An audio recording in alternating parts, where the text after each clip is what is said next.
Welcome, everyone. Thank you for coming.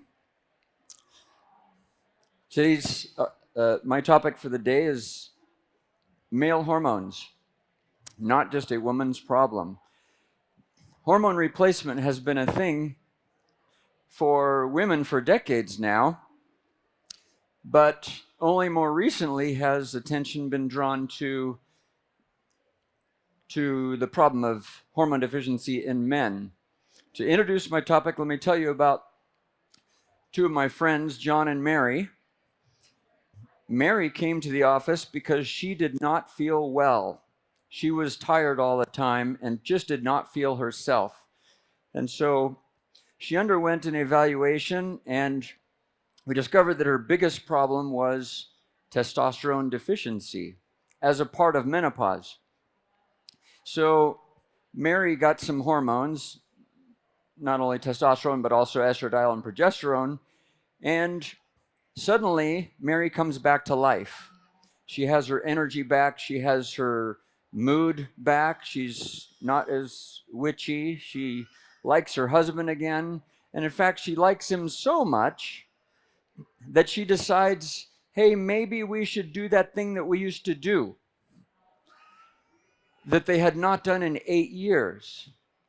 Well, now that Mary is excited about doing that thing that they used to do, John discovered that certain body part wasn't working as well as it used to work. So then John had to come in and get some testosterone because we discovered that his level was low as well. So one day, we were getting close to having an open house for my new office, and one of my medical assistants was drawing Mary's blood, and she said, "Hey, Mary, are you and John coming to our open house next week?" And Mary said, "I am so sorry, we can't come. We are going on an anniversary trip." And then she said, "It's because of Dr. Andrew that we have an anniversary." Because their marriage was strained by the fact that both of them were missing key hormones that not only have to do with sexual performance, but have to do with every aspect of your health.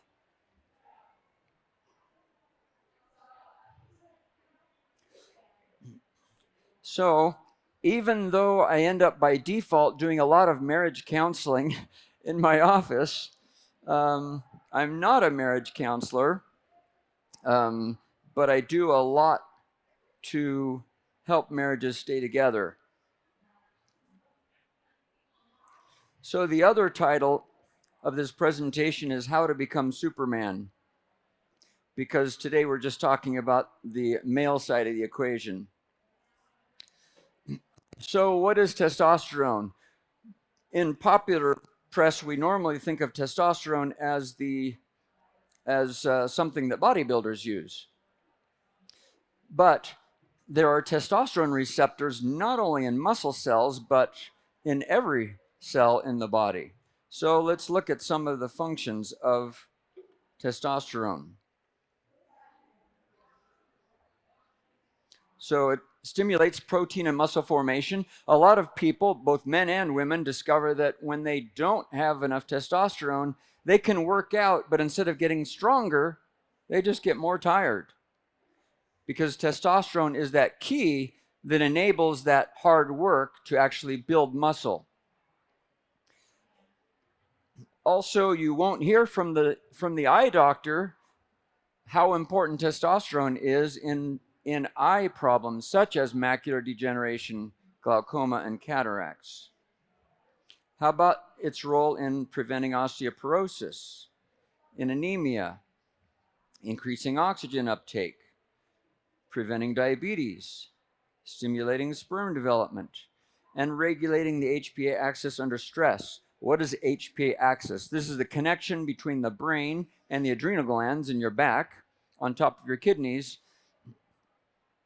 The HPA axis is responsible for our ability to manage stress, but testosterone cooperates in that effort so that oftentimes men or women who are deficient in testosterone will discover once they get testosterone, they're able to manage their stress better. For example, they will often say, I recovered better from this major surgery, this emergency surgery I had to have, than I recovered from the last surgery I had when I did not have testosterone.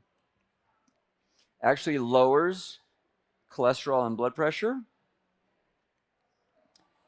has important immune roles, reduces abdominal fat, which tends to accumulate as we get older, improves concentration and mood, and this goes for both men and women, reduces Alzheimer's. You would think from what we see in the media that Alzheimer's is a deficiency of Aricept or Namenda, but it really isn't a drug deficiency, and it's not inevitable. The first case of Alzheimer's was diagnosed in 1906. So here we went nearly, 6,000 years without Alzheimer's, and then suddenly we have an epidemic of Alzheimer's, and there are a number of reasons for that, but testosterone deficiency is one of many contributing factors. So it improves memory, stabilizes heart rhythm. There have been studies that demonstrated that men with the lowest testosterone levels have much higher incidence of atrial fibrillation. Dr. Day was talking about that last night. How many went to Dr. Day's presentation? It was awesome, wasn't it? So he was talking about overall lifestyle and atrial fibrillation, and one of the mechanisms for the reduction in atrial fibrillation as a result of a healthy lifestyle is a higher testosterone level. It reduces blood clots, heart attacks, and heart failure. Of course, it increases energy. So, if you happen to have diabetes or heart disease or erectile dysfunction, then you really need to know what your testosterone level is. In fact, you'd benefit from knowing anyway. So what are some of the symptoms of low testosterone? Fatigue, depression. How many people come to my office depressed and think they have an antidepressant deficiency? And yet, I've never found a test that proves an antidepressant deficiency. But I have seen people with testosterone deficiency, and they get some testosterone, and suddenly their depression is better. How about irritability, anger, temper? A lot of that is testosterone deficiency. Anxiety, nervousness, loss of memory, decreased sex drive, of course, loss or weak erections, decreased intensive orgasm, longer recovery. So without testosterone, you might work out today, and then tomorrow you're wiped out. Can't work out for a couple of days. Stress, backache. And sorry to cross over into women for a second, but before she moved many years ago, I had a woman, whenever it was time for her testosterone, whenever it would run out, her neck would start hurting. And then she would get testosterone again, and her neck pains would go away. So a lot of arthritis is actually testosterone deficiency. Of course, decreased job performance because you're just not on your A game, and then weight gain. So this was a study a while back, 2010, demonstrating that a lot of what we have attributed to aging is actually just testosterone deficiency. So I've had young men and young women in their 20s and 30s just saying, well, of course, doc, of course, I can only expect to feel this crappy because I'm getting older.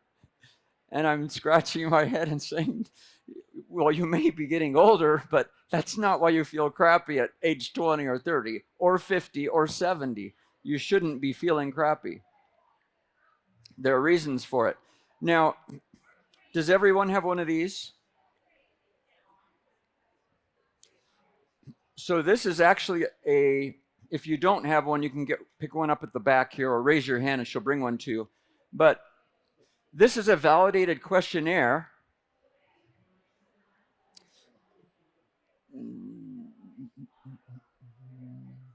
Kristen, their hands raised, need one of these. So the maximum score is 50. The lower your score, the lower your testosterone level is going to be if we were to test your blood. So it's a pretty neat questionnaire, very helpful, just to give you an eyeball of how low your testosterone may be. So how common is this problem? Well, would you believe more than a third of men over age 45 have a testosterone level less than 300? Now, right now, that doesn't mean anything to you, but I will show you some more shortly. 300 is horrible. And in traditional medicine, 300 is considered, well, it depends on who you ask and what laboratory they go to. Some will say 150 is adequate, and some will say 250 or 300. But 300 is pretty abysmal. So we have over 45, over a third of men have abysmal, not just low, but abysmal testosterone levels.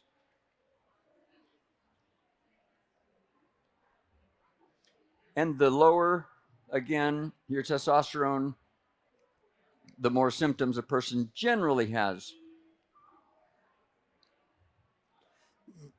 So you can see here some of the symptoms as one's testosterone drops.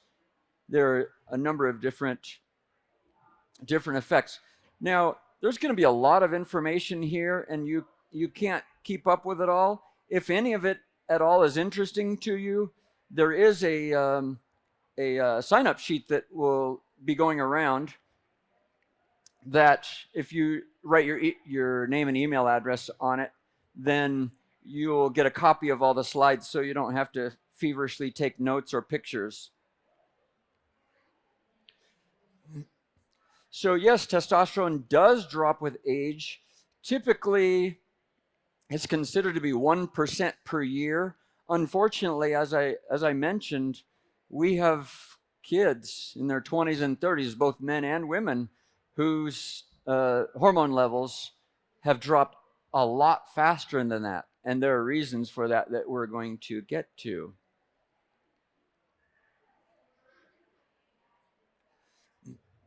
So why is this important? Well, a level of 700, if your testosterone as a man is less than 700, you have a higher risk of heart attack, which you may have heard the opposite. You may have heard that testosterone is bad for you and that it increases heart attacks. Faulty studies, but actually the opposite is true. So having a low testosterone, even if you feel fine, is not a good thing. And as I mentioned before, diabetes, osteoporosis, Alzheimer's. I didn't mention prostate cancer.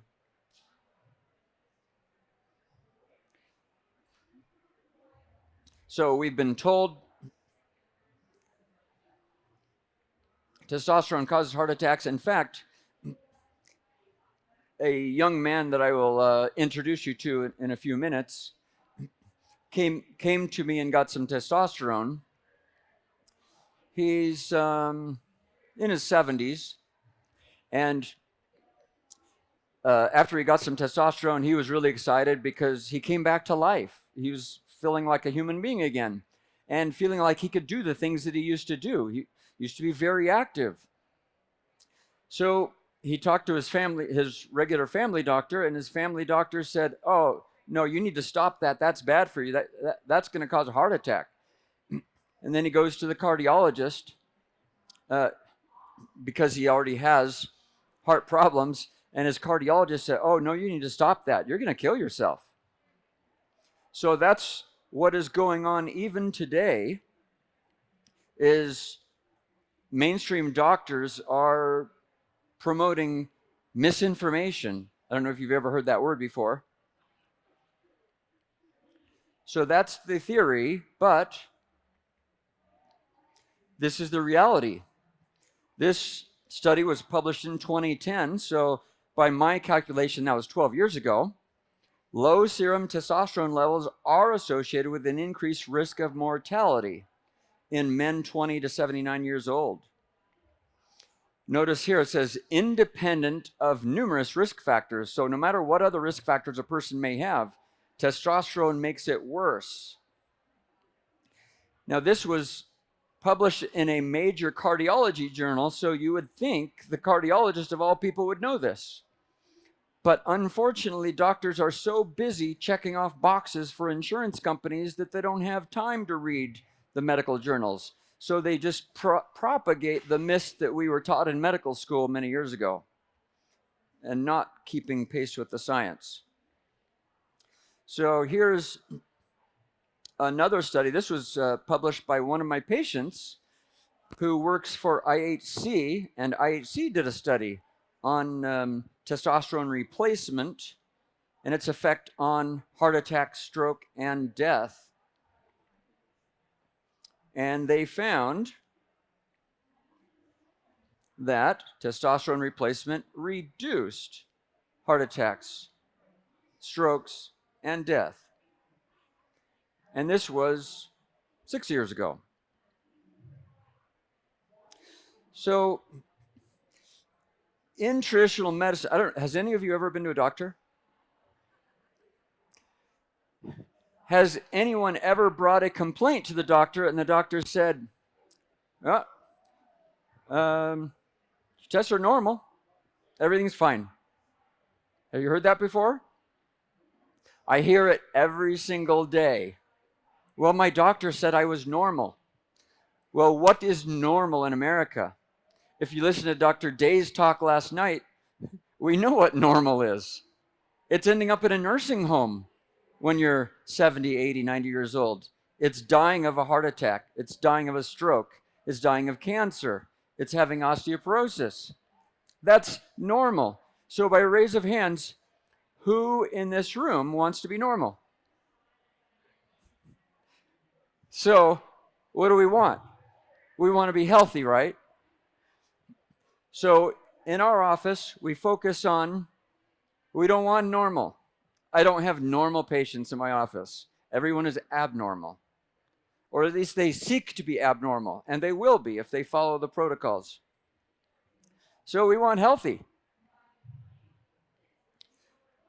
What's a normal testosterone? Studies show that testosterone in men has dropped by 200 points in 20 years. So what do you think happened to men's testosterone by an average, population-wide, the 20 years before that and the 20 years before that? How far back do we have to go to find men whose testosterone levels were normal? Probably our great-grandparents.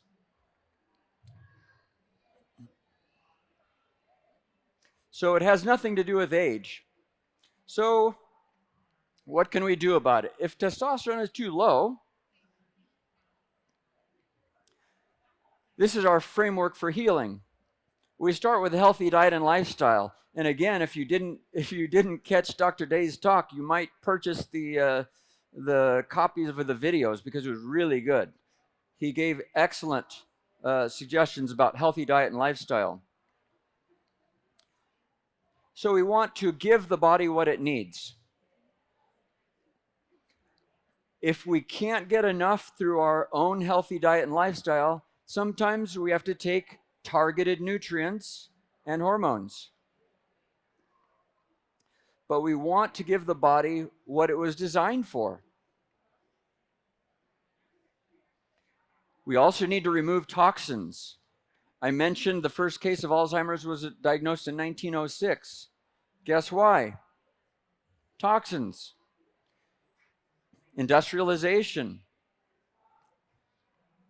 Industrialization is great, except that nobody's keeping an eye on toxins. And don't count on the EPA or the FDA to look out for toxins because they don't care. Then there are different tools that we use to help the body heal itself.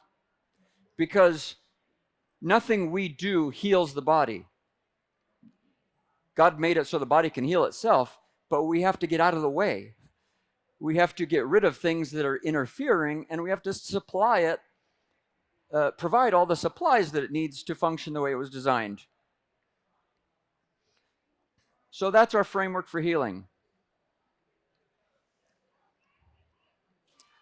So what does it mean to follow a healthy lifestyle? This is somewhat of a summary of what he talked about. Avoid all refined sugar, processed foods, eat a variety. We get in a rut of eating the same things day after day, month after month, year after year, but before we had all of the modern conveniences, we used to have to survive on what we could either eat, kill, store, that wouldn't spoil without refrigeration. Avoid vegetable oils, eat organic, more on plants than animals, free-range animals, regular fasting. Some people think of that as a religious practice, but I suppose since God designed our bodies, he probably knew what was good for us. Aside from whatever spiritual benefits we may gain, fasting actually helps the body in many ways. And get appropriate exercise. Okay, want to talk about toxins for a little bit. We are, speaking of Superman, what was his biggest problem? What was his only problem? Kryptonite. Guess what our kryptonite is? Toxins. These are not cloud-making factories to increase rainfall. 2,000 new chemicals are made every year, and there's no safety testing required by our government. Some people estimate that we have 84,000 man-made chemicals in existence, and they're in the ocean, the air, they're in our groundwater, they're in our soil, not helping us. So, are you toxic? I had one of my assistants underwent our toxicity assessment, and she said, "Dr. Andrew, I'm toxic." And I had to say, "Be careful how you say that. There can be more meanings than one to that." So how can we find out if we're toxic? If you have a phone, do you know what that thing is?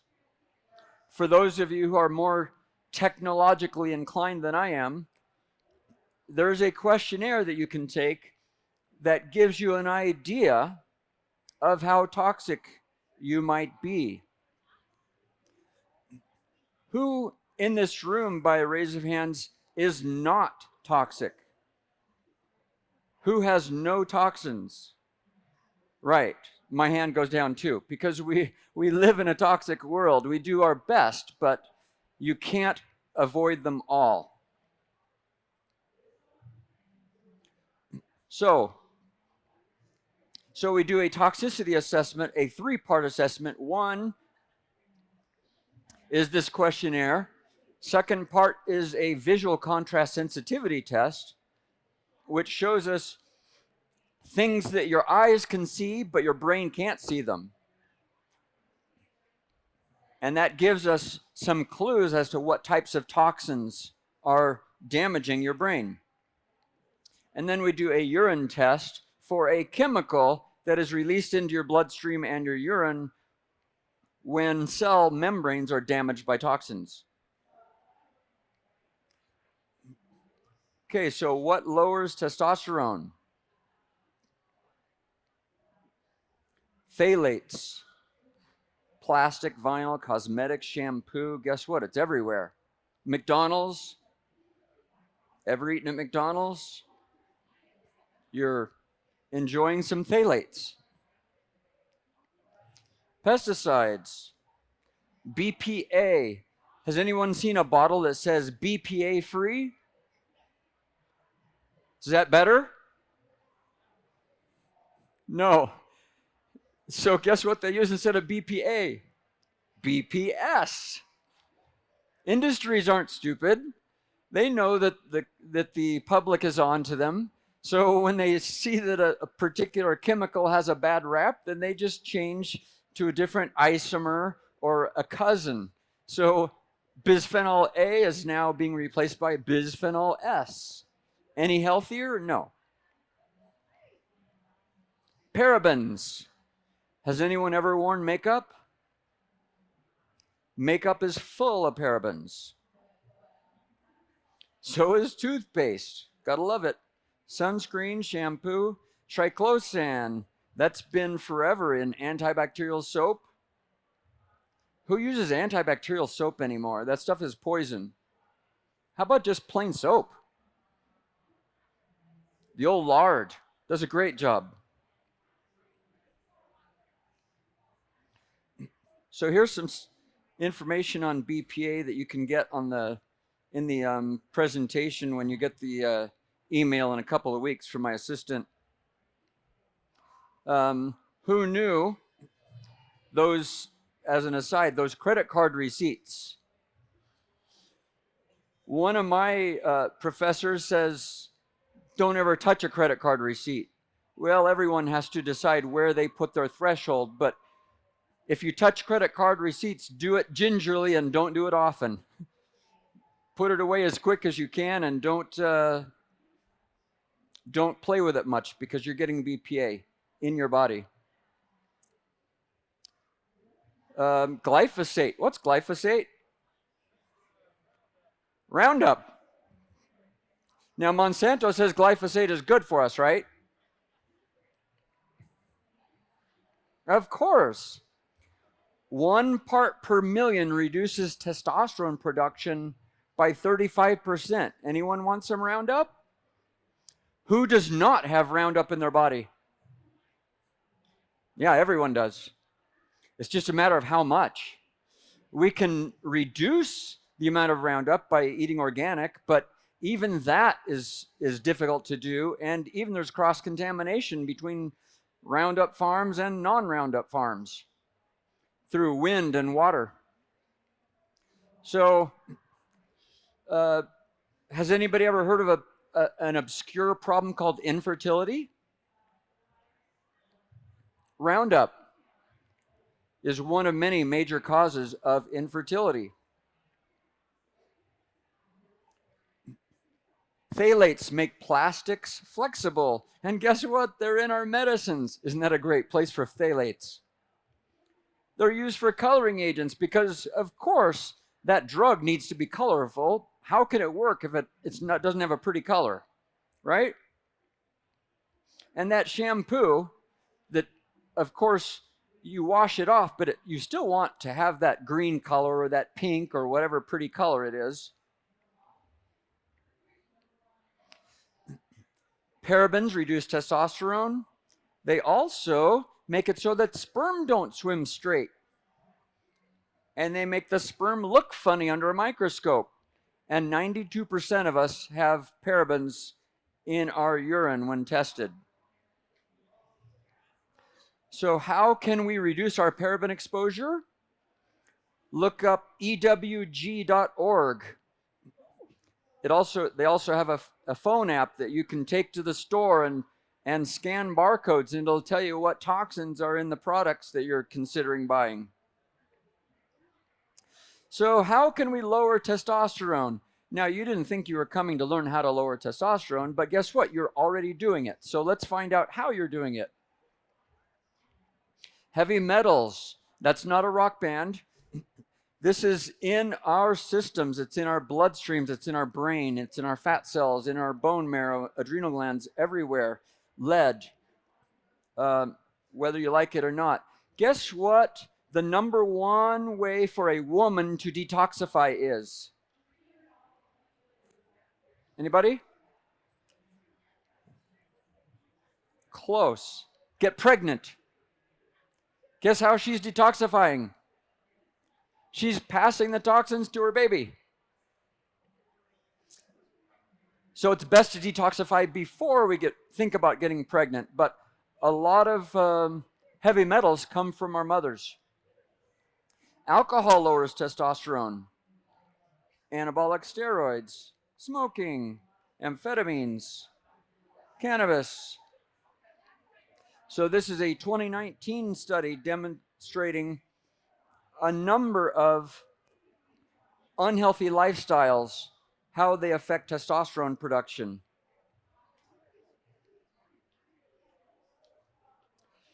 Beta blocker drugs, what's that used for? High blood pressure. And beta blockers are really good if you have too much energy because they can sap your energy out of you. SSRI antidepressants. And those are really good if you have too much sex drive because they can lower it for you. Sleep drugs, opioids. Anyone who's on chronic opioids for chronic pain will have low testosterone. Statin drugs, and statin drugs are really good for reducing erections too, if your erections are too strong. Okay, where does testosterone come from? Cholesterol. Everyone knows cholesterol is bad for you, right? Of course it's bad for you. That's why we have drugs to lower it. Well, testosterone and every other steroid hormone in the body is made from cholesterol. So let's not drive cholesterol into the ground with a drug.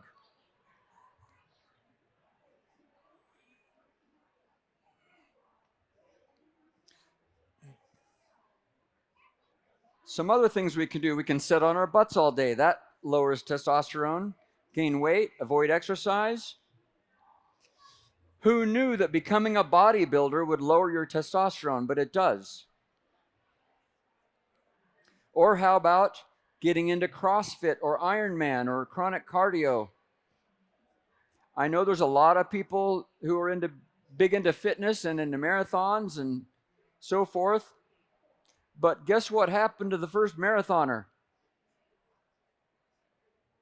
Anybody know? He died. The first marathoner back in the war between Sparta and Athens went to announce the victory and reached his 26.2 miles and gave the message that they had won and then dropped dead. So God didn't design us to be running marathons. And testosterone is another good reason for it. So this is just an example of hormesis.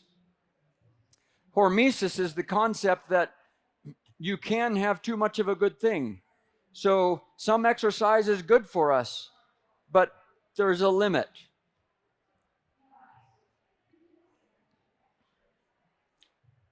Stress is a good way to lower testosterone. Eat a lot of carbs, avoid protein, deprive yourself of sleep. One of my favorite places for cell phone is right here. There's another one right there. Here's another one for women right here. Wonderful places to put radiation.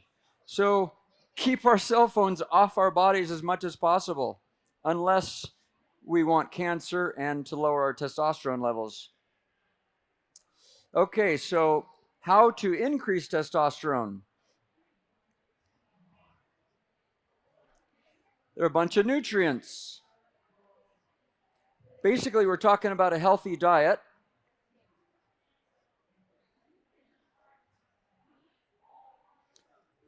Zinc is important for testosterone production in particular. Bunch of nutrients. We can get down to the nitty-gritty and say you need this much of this and this much of that, but basically, best answer is eat a healthy diet.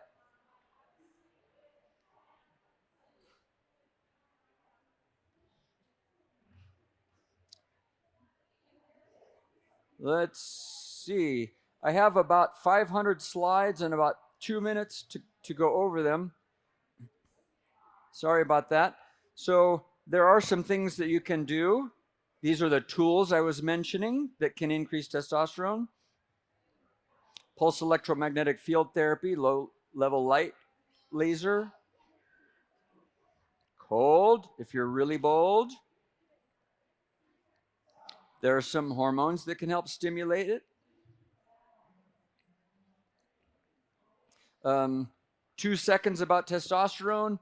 It has long been believed to cause prostate cancer. It's actually the opposite. If you have low testosterone, that puts you at increased risk of prostate cancer. That was debunked by Dr. Abraham Morgentaler of Harvard a few years back. Don't know how long it will take the medical profession to catch up with the science, but actually men who have prostate cancer and have their prostates removed, when they get testosterone, they have a lower risk of getting it back than men who do not get testosterone. So how can we take testosterone? There's a bunch of ways. Cutting to the chase, I'm going to tell you the safest and the most effective way is through subcutaneous pellets in the hip.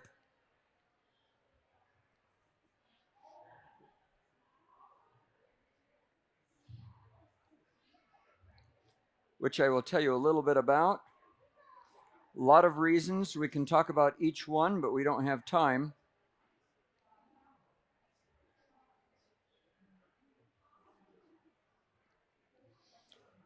Pellets are implanted every 4 to 6 months on average. We choose the dose. Unlike other formulations, we don't just use a standard dose for everyone. We choose the dose based on individual needs. We don't have to worry about absorption through the gut. It's always there when we need it. We don't have to remember to do anything. We can monitor it with blood tests, unlike other formulations.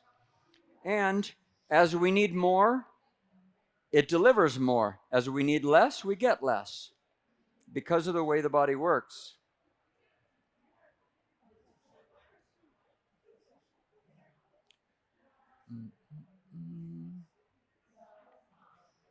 So, every once in a while, a man or woman will ask me, so when do I stop hormone replacement? Well, when you want to stop being healthy and stop feeling good, then you can stop.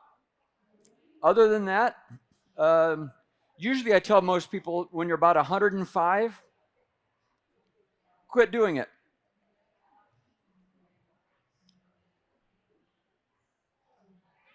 See if this will play. I told you I was going to introduce you to my friend here. I can't believe it's happened this fast. I mean, like a matter of months, and I really feel fantastic.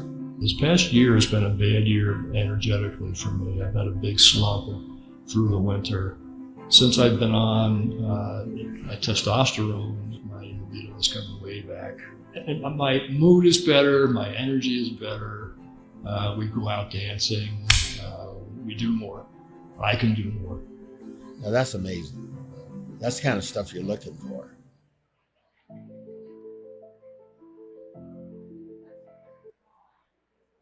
These are my Supermen. That's my backyard. My home is in Moab, but most people up here wouldn't know it because I spend probably as much or more time in Springville as I do in Moab. I mean, like a matter of months. Let's see. And I really I'm technically feel fantastic. Technically challenged here. So, incidentally, I mentioned toxins earlier. Is the best way to get testosterone pellets? No. The best way is from your ovaries, if you're a woman, or your testes, if you're a man. So just to give you an example, I talked about toxicity. My testosterone level a few years ago was 550. I underwent our detoxification protocol. A few months later, it was 820. Didn't do anything else. Let the body do it. if at all possible. A lot of times what we'll do, though, is when someone feels really crappy, we'll give them, whether it's a man or a woman, we'll give them testosterone and then work on the other things at the same time, because the other things take time. They're not overnight. Shane.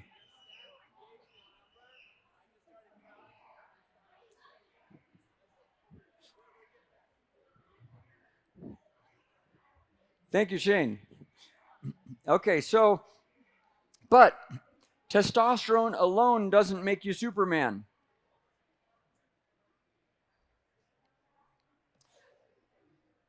Because hormones are a symphony, not a solo performance. Now that S on Superman's outfit there, that did not make him Superman. And the belt buckle didn't make him Superman. And that cute little underwear didn't make him Superman. And those boots didn't make him Superman. It was everything all together that was required. Just like hormones are just like a basketball team. There's a lot of overlap between the effects of different hormones. Every player has their role. They do some of the other things. It's not just one person who blocks. It's not just one person who shoots. Karl Malone might be the one we most recognize, but he could not win games for the Jazz by himself. So testosterone is the same way. It might be the Clark Kent, but Superman requires all the hormones. So in that email that you'll be getting, you will see a bunch of slides giving information about some of the other Superman hormones. You may not think of these as male hormones, but they are, because every man has them. Speaking of male hormones, what's the most important sex steroid for a woman? Who knows? I hear estrogen. That's what doctors think. Guess how much testosterone a woman has compared to estrogen? 10 times as much. So it's actually testosterone that is far more important in a man and a woman than estrogen. Bet your doctor didn't know that. But estradiol is important for a man. It's not just a woman's hormone, because look what it does. It has a lot of important effects. So we don't want to eliminate estrogen in men. We just don't want to have too much. But it's another important part of preventing Alzheimer's, is keeping enough estrogen. How do men get estradiol? Same way women get estradiol, by conversion from testosterone. So women get testosterone before they get estrogen in the chemical cascade in the ovaries. So you'll get all kinds of information about estrogen, vitamin D. Vitamin D is a critical hormone. It's not a vitamin. Melatonin, very important hormone. Played an important role in coronavirus. We use it all the time for treatment. Bright lights at night is a big problem for melatonin. Any lights at night, rather. Screens. Looking at our phones and computers at night. The blue light blocks melatonin production. Thyroid, you're going to hear about that next, I believe. Dr. Cameron is going to talk about thyroid and adrenals, so cortisol. DHEA, another adrenal hormone.